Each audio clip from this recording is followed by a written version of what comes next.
நாள் வீட்டில் பொம்மை ஒன்று அண்ணன் எடுத்தான், தம்பி அழுதான். எனக்கு வேணும் என்று சண்டை ஆரம்பம். அம்மா வந்து சொன்னாள், பகிர்ந்து விளையாடுங்கள். அக்கா தங்கை புத்தகம் பார்த்து ஒன்று மட்டும் என்று சச்சரவு செய்து கோபத்தில் அழுது அடம் பிடித்து பகிர்ந்தால் தானே நண்பர்களாகும்.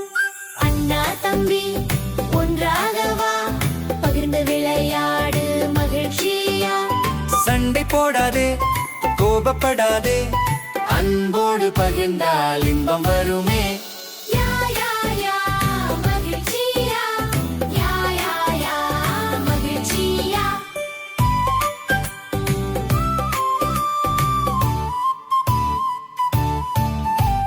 பகிர்ந்து கொடுத்தான் அண்ணன் பொம்மையை, தம்பி சிரித்து விளையாட ஆரம்பித்தான்.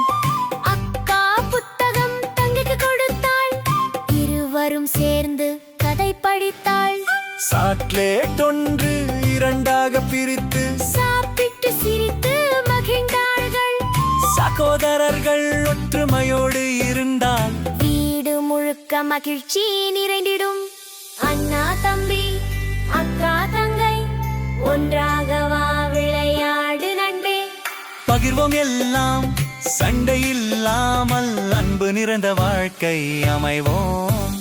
யா யா யா மகிழ்ச்சியா, யா யா யா மகிழ்ச்சியா, யா யா யா மகிழ்ச்சியா, யா யா யா மகிழ்ச்சியா. பகிர்ந்து கொடுப்போம், சண்டை போடுமே, சகோதர அன்பு என்றும் நிலைக்குமே. யா யா யா மகிழ்ச்சியா, விளையாடு மகிழ்ச்சியா.